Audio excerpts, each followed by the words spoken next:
नमस्कार, आप देख रहे हैं सच की पड़ताल। मैं हूं नगमा। पाकिस्तान में शंघाई कोऑपरेशन ऑर्गेनाइजेशन का समिट खत्म हुआ और इस दौरान वहां पर तमाम पत्रकार मौजूद थे। अब आज नवाज शरीफ पत्रकारों से मिले और इस बातचीत के दौरान एनडीटीवी में हमारे सहयोगी उमाशंकर सिंह ने उनसे पूछा क्या वो प्रधानमंत्री मोदी को न्योता देंगे। नवाज शरीफ का जवाब था बड़े शौक से। इस बातचीत के बारे में जानकारी दे रहे हैं उमाशंकर सिंह।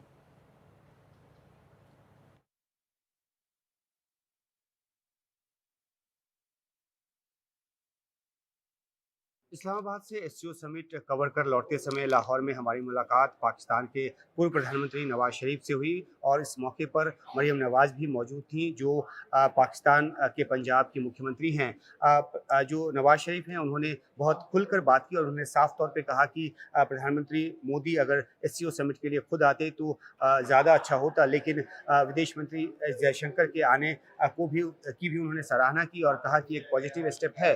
साथ में उन्होंने ये भी कहा कि लंबा गैप नहीं होना चाहिए संबंधों में, क्योंकि इससे दिक्कत जो है वो बढ़ती है। और वो उन्होंने कहा कि एससीओ एक अच्छी शुरुआत है, हालांकि ये मल्टीलैटरल फोरम है, लेकिन इसमें जो एक पॉजिटिविटी के साथ बातचीत हुई है उससे आगे बात बढ़नी चाहिए और बातचीत का जो सिलसिला है, चाहे वो सार्क के रूप में हो या किसी भी तौर पे हो या द्विपक्षीय रूप में हो, वो आगे बढ़ाए जाने की जरूरत है। एक बात उन्होंने और अहम कही कि थ्रेड जहाँ पे छोड़ा था वहाँ से ही वो बात को आगे लेकर बढ़ना चाहेंगे, यानी कि जब उनकी सरकार थी, उनका कार्यकाल था, तो जिस तरीके से भारत और पाकिस्तान के बीच के रिश्ते में एक सुधार नजर आया था और 2015 में खासतौर पर प्रधानमंत्री मोदी काबुल से लौटते हुए लाहौर उतरे थे, उन्होंने विश किया था, मुबारकबाद दी थी, उनके घर गए थे। इस बात को याद करते हुए नवाज शरीफ ने कहा कि ये जेस्चर इसी तरह से नहीं होते, छोटे जेस्चर नहीं होते कि उन्होंने हमारी माँ से मुलाकात की और मुझे बर्थडे विश करने के लिए वो पाकिस्तान आए। उन्होंने ये भी कहा कि पुरानी बातों को भुलाते नहीं और वो याद रखते हैं और सबको ये याद रखना चाहिए। तो एक उन्होंने ये जोर देने की कोशिश की कि कैसे रिश्ते सुधरते रहे हैं पाकिस्तान के साथ भारत के, और लेकिन बीच बीच में वो बिगड़ते रहे हैं। तो एक कंसिस्टेंसी की जो बात है उन्होंने ये भी की। जब उनसे कहा गया कि जो जिस तरह से स्टैंड उन्होंने कश्मीर पर लिया हुआ है और बातचीत रोकी हुई है या अपने हाई कमिश्नर को बुला लिया गया पाकिस्तान की तरफ से 2019 के बाद, तो उन्होंने कहा कि पीछे की बहुत सारी शिकवे शिकायतें हैं और उन बातों को भुलाकर आगे बढ़ने की ज़रूरत है। उन्होंने एक जेनरिक तौर पे ये बात कही और कहा कि जो भविष्य की तरफ देखे जाने की ज़रूरत है, पास्ट में ना जाएं।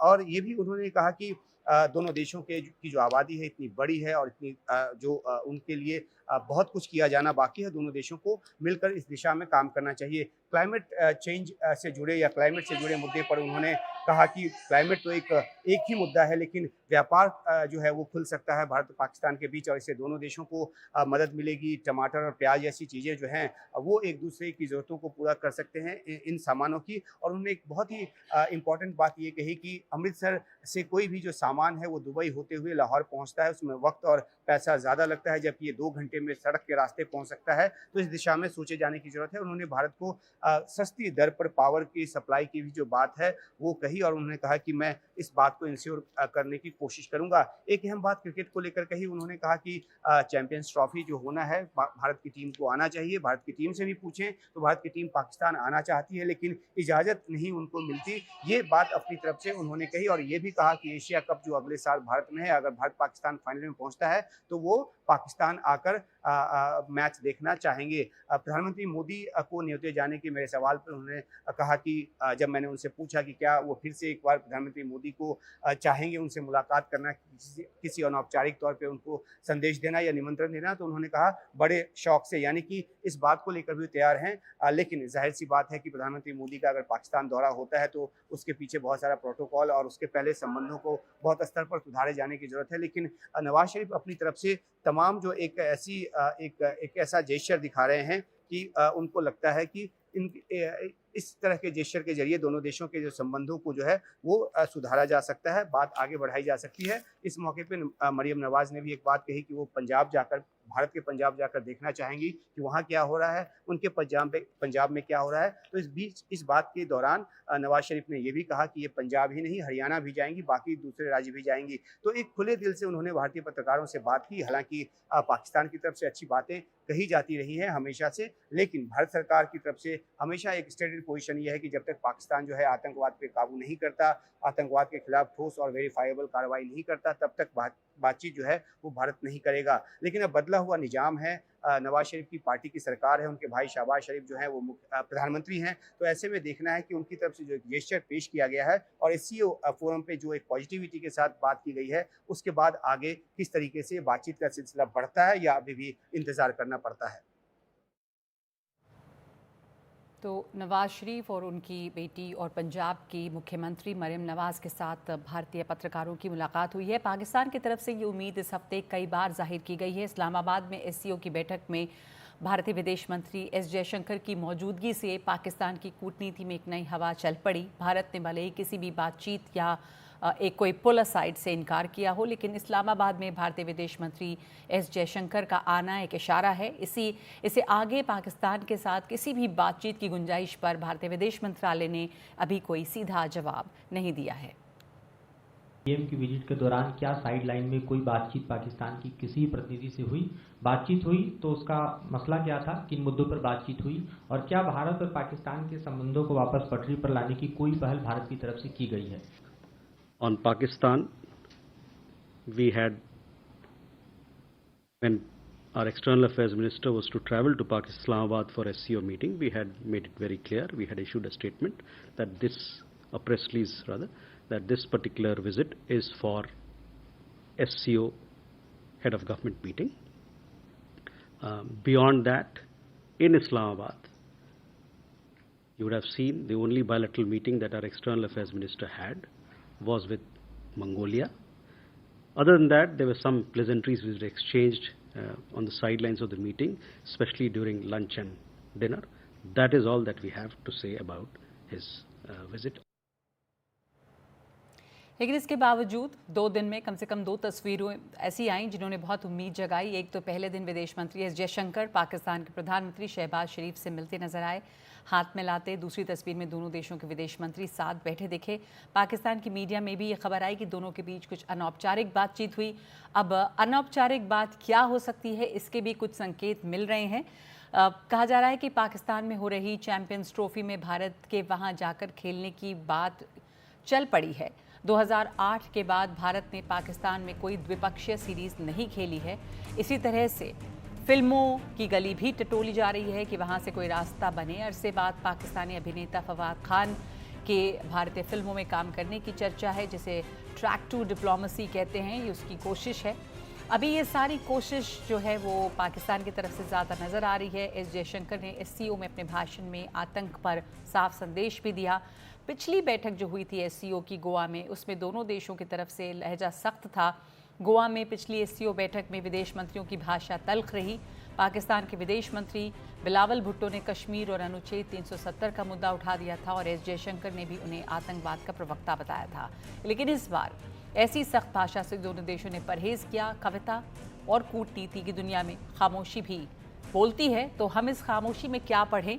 क्या नवाज बुलाएंगे? प्रधानमंत्री मोदी जाएंगे? अगला इशारा शायद अगले महीने अजरबैजान में हो रही सीओपी की बैठक में मिले, जिसमें प्रधानमंत्री मोदी भी होंगे और पाकिस्तान के प्रधानमंत्री शहबाज शरीफ भी होंगे। तो हमारे साथ जुड़ गए हैं कूटनीतिक विशेषज्ञ हर्षवीर पंत और वरिष्ठ पत्रकार पाकिस्तान से इम्तियाज़ आलम। हर्ष, दोनों देशों के बीच में कोई भी बायलैटरल नहीं होना था, ये बार बार साफ किया गया। एससीओ का मल्टीलैटरल प्लेटफॉर्म था, लेकिन बात भारत पाकिस्तान की है तो एक हैंडशेक या कोई भी जेस्चर, इसके कई मायने निकाले जाते हैं।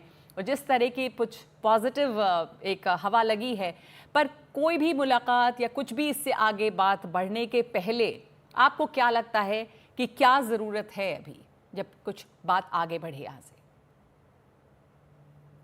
देखिए, ये जो नगमा जी, जो पहले भी कई बार भारत और पाकिस्तान जब बात करने की कोशिश उन्होंने करी है, तो उसमें कई बार कई ऐसे मोड़ आए हैं जहां पर वो बात होते होते रह गई है। तो मुझे ऐसा लगता है कि अभी भी जो ट्रस्ट डेफिसिट है वो इतना ज़्यादा है दोनों देशों के बीच में कि उसको किसी भी तरह से उसको नज़रअंदाज करना या ये एक हैंडशेक से या एक स्टैंड अलोन विजिट से कुछ ज़्यादा एक्स्ट्रापोलेट करना थोड़ा सा जल्दबाजी ज़रूर होगी। लेकिन ये ज़रूर है कि जिस तरह की हमने भाषा देखी इस बार, लैंग्वेज देखी, डिप्लोमेटिक कर्टसीज देखी, वो पहले कुछ समय तक हम नहीं देख पा रहे थे, तो उसका एक इम्पैक्ट जो है नेगेटिव पड़ रहा था।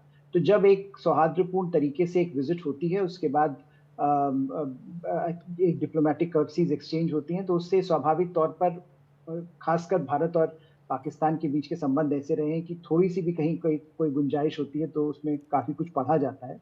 तो मुझे लगता है कि आगे आने वाले समय में कोई बात हो ना हो, लेकिन ये जी। ज़रूर है कि दोनों देश ये चाह रहे हैं कि एक स्टेबिलिटी बन जाए, एक कॉमन कर्टसीज़ हैं, उनको एडहेयर किया जाए, और दोनों ही देशों की तरफ से ये संकेत हमको ज़रूर मिल रहे हैं, लेकिन कोई दूरगामी इसके परिणाम होते अभी तो मुझे नज़र नहीं आ रहे। तो ये बड़ी बात है कम से कम कूटनीतिक तौर पे कि दोनों देशों की तरफ से किसी तरह के कोई सख्त बयान, कोई सख्त लहजा नहीं दिखा और बिना किसी ऐसी चीज़ के ये एससीओ समिट ख़त्म हुई। इम्तियाज़ आलम साहब, ये अपने आप में एक बड़ी बात है, माना जाए। एक अच्छे माहौल में सौहार्दपूर्ण तरीके से ये बैठक भी ख़त्म हुई। और ये भी जो हर्ष कह रहे हैं कि ट्रस्ट डेफिसिट बहुत ज़्यादा है, किस तरह के पहल की ज़रूरत है कि इस ट्रस्ट डेफिसिट को ब्रिज किया जाए, गैप को ख़त्म किया जाए, इसके पहले कि कुछ और आगे बात बढ़े? देखिए, एक तो मुझे खुशी इस बात की हुई है कि दोनों तरफ का जो वॉर मीडिया है और जिंगोइस्ट मीडिया है, उसके जज्बात पे ओस पड़ गई। वो तैयार बैठे थे फायर वर्क्स के लिए, जी। तो उनकी सारा असला वसला जो था चलाने का मौका नहीं मिला इंडियन टेलीविजन के लोगों को भी और पाकिस्तान में। जयशंकर ने और पाकिस्तान के वजीर आजम शहबाज शरीफ ने उन्हें उनकी उम्मीदों पे पानी फेर दिया। बिल्कुल जी।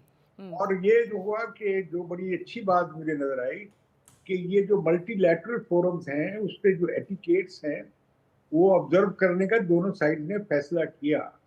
लिहाजा आपने देखा होगा कि प्राइम मिनिस्टर की स्पीच में कोई कश्मीर का या कोई दूसरा बायलैटरल रेफरेंस नहीं था, और जो जब तकरीर जवाबन की जयशंकर ने, उन्होंने उसी स्पिरिट को बरकरार रखा। और बाज़ा जिसकी वजह से पहले सीटिंग अरेंजमेंट और थी जयशंकर जी की, बाद में फिर वो बदल गई और उनके साथ बैठ गए पाकिस्तान के वजीर खारजा, उनके साथ बैठ गए जी। तो उसमें उनके दरमियान काफी खुसर फुसर और काफी गपशप रही। जी। आप तो बस इतना कह सकते हैं। और ये बात खुश आयद है जी। कि फायरवर्क्स नहीं हुए, बिहेव किया दोनों साइड्स। ये मैं तो समझता हूँ कि ये जो नवाज शरीफ ने जो इब्तिदा की थी, Barkha is the great scoop maker. वो बड़ी हर वक्त कोई ना कोई खबर बना लेती। जी जी। और वो जो इंटरव्यू था उसने बहुत अच्छा रोल अदा किया आज नवाज शरीफ ने हमारे सहयोगी उमा शंकर सिंह जो वहाँ कवर करने गए हुए थे, उनसे भी उनके सवाल पे कि क्या आप न्योता देंगे, प्रधानमंत्री मोदी को मिलना चाहेंगे, कहा नवाज शरीफ ने बड़े शौक से। तो इसके भी कई मतलब निकाले जाएंगे कि न्योता तो, लेकिन नियत भी होनी चाहिए। इम्तियाज़ आलम साहब, वो आपको सरप्राइज नवाज शरीफ दे सकते हैं, लेकिन नवाज शरीफ बहुत कंसिस्टेंटली, उन्होंने वाजपेयी जी के साथ भी बड़ी कोशिश की कि मामला को आगे बढ़ाया जाए। लाहौर प्रोसेस हुआ, बस यात्रा हुई, उसके बाद आप देखें कि हिंदुस्तान के वजीर आजम और वो भी मोदी जी पाकिस्तान आए और उनके घर जाकर एक शादी की तकरीब में शामिल हो गए। तो मैं समझता हूँ कि ऐसे ही होना चाहिए डिप्लोमेसी के। एक दिन यहाँ का प्राइम मिनिस्टर उठे और शिमले में जाके मुलाकात कर ले और मोदी जी से या इंडिया के प्राइम मिनिस्टर से, और वो ये होना चाहिए। ये हम जो हमारे पंजाबी में कहते हैं रुसी औरता, नाराज औरतों वाला सिलसिला ना हम इख्तियार करें। तो और हिंदुस्तान पाकिस्तान में तो ये है कि एक अच्छी मीटिंग हो जाए, मुस्कुराती हुई और बॉडी लैंग्वेज अच्छी हो। ये तो सब कुछ बड़े ठंडे और प्यार मोहब्बत का जी प्यार मोहब्बत की बातें। और आपने कहा कि ऐसे मीटिंग हो जानी चाहिए, आप उठ के चले गए, डिप्लोमेसी में सब चलता है, फिर ये मुमकिन है। हर्षपंत, पहले जिस तरह के मौके हुए, बातचीत हुई, लेकिन ट्रस्ट डेफिसिट जो है और उसकी वजह है कई, तो जो एससीओ में भाषण भी रहा एस जयशंकर का, उसमें उन्होंने नेबरहुड जैसे आपके पड़ोसी हैं उनका व्यवहार कैसा होना चाहिए, और आतंक के ऊपर भी एक जो अपना बयान दिया है उससे भी बहुत साफ था कि किस तरह की उम्मीद है भारत को किसी भी रिश्ते को आगे बढ़ाने से पहले। जी, मुझे लगता है नगमा कि अब हम एक बदलता हुआ भारतीय इसको एक नए रूप में भारत जिस तरह से फॉरेन पॉलिसी को ले जा रहा है पाकिस्तान की, वो काफी हद तक मुझे लगता है रोमांटिसिज्म के परे है और थोड़ा सा प्रेग्मेटिक है। और जैसा हमने वहां पे देखा कि जो स्पीच जयशंकर साहब ने दी, उसमें बड़े स्पष्ट तौर पर उन्होंने थ्री इवल्स का जिक्र किया। अब वो थ्री इवल्स का जब तक फंडामेंटली वो टैकल नहीं होते हैं, तब तक कोई बहुत बड़ी पहल तो भारत नहीं करने वाला। ये भी भारत ने स्पष्ट तरीके से बार बार बताया। और आपको याद होगा, उन्होंने अभी कुछ महीने पहले एक इंटरव्यू में ये बात भी कही थी कि एक्शंस हैव कॉन्सिक्वेंसेस, कि अगर कोई कोई उसमें कोई पॉलिसी पाकिस्तान की होती है तो उसके ऊपर कुछ जो उसकी जो कॉन्सिक्वेंसेस होंगे वो पाकिस्तान को झेलने पड़ेंगे। तो मुझे ऐसा लगता है कि भारत की जो एक स्पष्ट रणनीति रही है कि हम पाकिस्तान के साथ डिस्कशन करें, लेकिन अपने टर्म्स पे करें। और मुझे लगता है वो टर्म्स अभी तक क्लियर हो नहीं पा रही हैं, क्योंकि वो जो उसमें एक तरह से तो स्पष्टता इस बात की है कि हम जब तक कुछ फंडामेंटल्स क्लियर नहीं होंगे, जिनका जो थ्री इवल्स का जिक्र किया था जयशंकर साहब ने, तब तक बहुत आगे हम बात बढ़ाएंगे नहीं। दूसरी, कश्मीर का जो मुद्दा है वो अचानक से बिल्कुल अलग हो गया है। देखिए, आर्टिकल 370 हटाया गया, उसके बाद अब वहां चुनाव हो गए हैं, अब वहां पर सरकार आ गई है। तो वो मुझे लगता है वो जो मुद्दा है वो कितना इंपॉर्टेंट पाकिस्तान के लिए, पाकिस्तान को अब सोचना पड़ेगा कि अगर वो इस मुद्दे को लाता है, क्योंकि भारत ने तो ये कहा है कि वो मुद्दा है ही नहीं। अब वो मुद्दा ही नहीं है भारत और पाकिस्तान के बीच में, भारत के पर्सपेक्टिव से। अब पाकिस्तान अगर उसको लाना चाहता है डिस्कशन में, तो वो कैसे लाएगा, और क्या उसके बाद अगर वो लाएगा तो उसके बाद क्या कोई डिस्कशन की गुंजाइश बनती है? क्योंकि अक्सर दूसरे मल्टीलैटरल प्लेटफॉर्म्स पे हर ये मुद्दा उठता रहा है, जैसे यूएनजीए में भी ये मुद्दा आया। तो अगर ये इस तरह से जो आप कह रहे हैं कि अभी एससीओ में नहीं लेकिन बाकी जगहों पर होता रहा है, तो ये लगातार एक रोड़ा बनता है। बिल्कुल। और मुझे लगता है कि वो पाकिस्तान को सोचना पड़ेगा कि अब जब हालात बिल्कुल बदल गए हैं हिंदुस्तान में, और आर्टिकल 370 को लेकर अब तो जो वहाँ की रीजनल पार्टी है उसने भी कहा, जो जिसने सरकार बनाई, वो नेशनल कॉन्फ्रेंस भी कह रही है अभी कोई मुद्दा नहीं है हमारे लिए। तो कहीं पर जो परिस्थितियां बदली हैं उसके हिसाब से पाकिस्तान बदल रहा है या नहीं बदल रहा है। देखिए, ये कहना कि हम चाय पर जाएं और मोदी साहब आए, ये तो आसान बात है, लेकिन आपकी अपनी अपनी जो पॉलिसीज है वो बदल रही है कि नहीं बदल रही है, और उसको देखते हुए जो एक प्रैग्मेटिज्म आपकी पॉलिसी में कितना आ रहा है, ये देखते हुए मुझे लगता है भारत रिस्पॉन्ड करे। इम्तियाज साहब, हर्ष की बात देखिए जी, मुझे एक रुझान नजर आता है कि पाकिस्तान अब कहाँ है, वेयर इज दिस कंट्री। ठीक है, आप समझे कि पाकिस्तान दुनिया के नक्शे पे नहीं है और आपकी पॉलिसी फ्रेमवर्क से निकल गया है, तो पाकिस्तान के पास भी एक मुतबादिल निकल आया है एससीओ की शक्ल में, चीन के साथ, रूस के साथ, ईरान के साथ। अब ये बहस चल रही है कि इंडिया पैसिफिक है या एशिया पैसिफिक है जी। उसमें हमने अपनी अपनी राहें ले ली है। इंडिया अमेरिका की तरफ चीन के खिलाफ चल पड़ा है और बड़ा चैलेंज अब चीन से है।